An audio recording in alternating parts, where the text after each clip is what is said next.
these lessons with something else that happened in history. It's something that I probably do in lessons anyway, and it feels kind of weird not talking to you just in the lesson at the moment. So I figured that I might start with something else that happened in history on this date, which is the 27th of April. First of all, hope everyone is well. I hope you've found the work that you've been doing in your first kind of week of Google Classrooms okay. Had a few questions, things like that, and I'll clarify a few things in a moment. But most of all, hope you're keeping well. I miss teaching you. I miss being in front of year 7 classes. You guys are, on the whole, really enthusiastic. Got loads of questions. It's weird having to do it this way, but nevertheless, hope you've been relaxing as well. It's a strange time. Hope you've been getting out in a bit of the sunshine. So we'll start off, as I say, it's 27th of April. So what happened on this day? Well, some of you may be aware of this guy. This guy is called Benito Mussolini. Now, he was the fascist dictator of Italy during World War II. Now, when we think of a dictator in World War II, we probably automatically think of Adolf Hitler. That's a name that probably most of you are familiar with. But actually, it was this guy who kind of influenced Hitler. Hitler idolized this man. He firstly became prime minister in 1919 after the end of World War One, and slowly built himself way up. And in 1925, he did a famous walk on Rome. He marched on Rome and demanded that he was going to become the new leader of Italy, no matter what. And so Hitler really idolized him as this kind of guy who would take what he wanted, and that was someone that Hitler wanted to do himself. He was a very good public speaker. He rallied his troops, and he led Italy all during World War II. Now, Italy we might not kind of think of in World War II because actually they didn't get involved too much in Europe as we know Germany did, and the kind of famous tank battles and things like that. Italy was much more focused in North Africa. That's where they first started in 1940, and they launched a number of attacks on British areas in Libya and Egypt, places like that. Now, the reason we're focusing on Benito Mussolini for this is on the 27th of April 1945, he was captured, and on the very next day, so the 28th, he was killed. So he was captured by Italian rebels, so to speak, who were going against him. So that's this day in history. Now, in terms of what you guys are going to be up to today, then, for today's lesson, is when it comes up here, when it loads on my computer. There we go. Okay, so last week you started having a look at some of the changes that happened in England as a result of this change to the factory system from the domestic system. This idea of making things at home and then moving towards making things in factories instead. Some of your work was absolutely fantastic. Some of the answers that you gave on Google Forms are really in depth, and particularly on that final question about why a factory is going to be so important in England.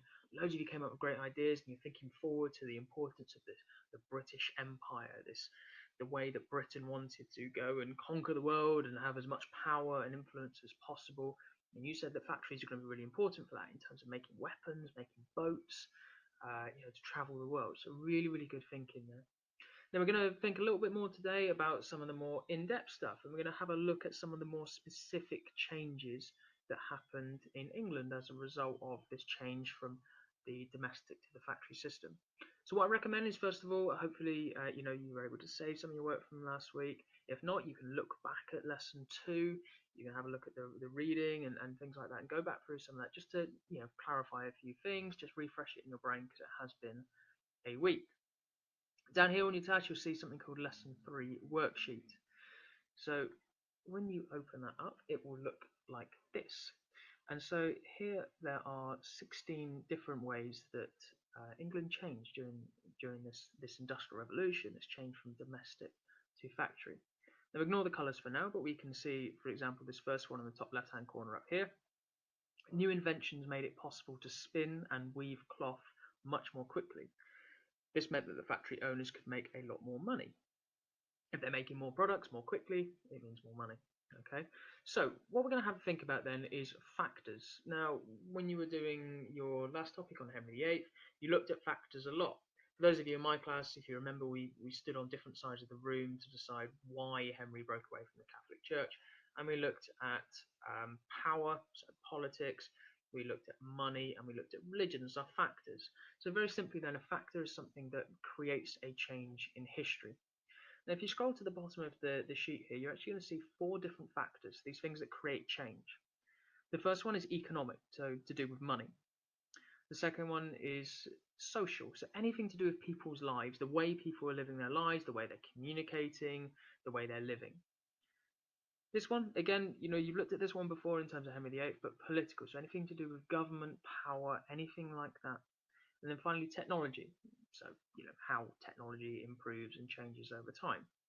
Now what I'm going to ask you to do then is I'm going to ask you to have a look at all 16 on here and decide which factors they are.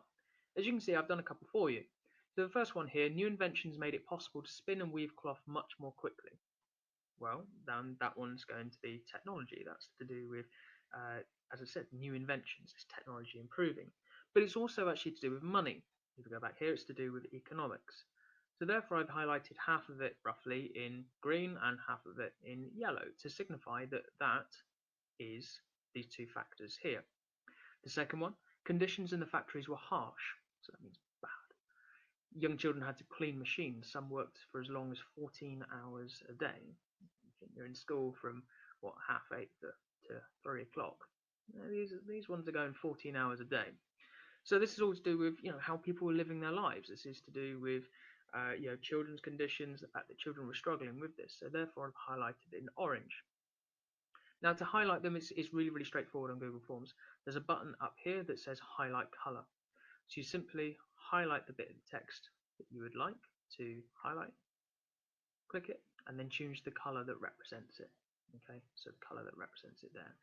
As I said, as we've got here, some of them are 2 colors, some of them are just 1 color, some of them might even be 3 colors. So think very carefully about what you are doing there. And so at the end of it, you'll have a really, really kind of colorful sheet that displays your factors and understanding here.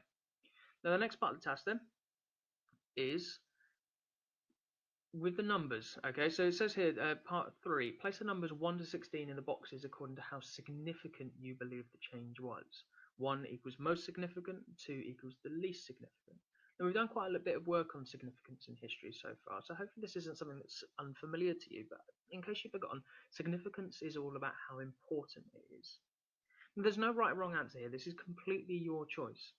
So all I'm going to ask you to do is, if you think, say, the factories needed supplies of iron and coal so that steam engines could work the new machines, was perhaps the most significant change, okay, because this would have meant that mining started. All you're going to do is you're going to put a number 1 in that box, just like that. Okay. Now, as I said, there's no right or wrong answer. It's completely your choice. Okay. Look at this one up here. In the second half of the 19th century, more and more working men were given the vote. Again, if you think that one is very significant, but maybe not as significant as number 1 down here, you press number 2 in that box. If you could try and put it just below the text, it stands out a bit better rather than right next to it, that would be really, really handy for me. So in the end, you will have 16 numbers in there. Again, there's no right or wrong answer here. It's completely your choice. You do need to know why you're making that choice. Don't just kind of chuck random numbers in, because it will probably become quite tricky as you go forward if you have done that. So think very carefully about it and go through and put those numbers there in terms of which ones you think were the most important to the least important. Okay. Now, when you have done that, it says on here, turn in the file so I can see your copy. So on your copy, it will look slightly different. If I go to this one up here, you will have a button that says turn in up here. So when you click that, it will open up a new page that looks like this when it loads. You can add a private comment if you want to explain anything, but essentially you just click turn in. Okay, and then it will send it to me so that I can see what you have been up to. Now that's not the final task, okay, because as there was last time, okay, when you go down on here, you will note that it says locate the lesson called lesson 3 quiz and complete that to show your understanding from the work today. Now this is really, really important.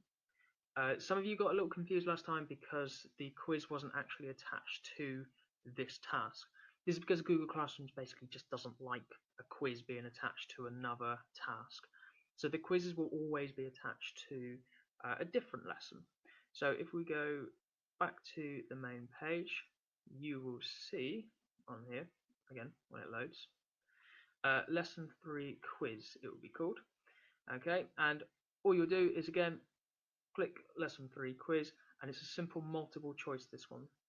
Okay, so you don't have to type anything in.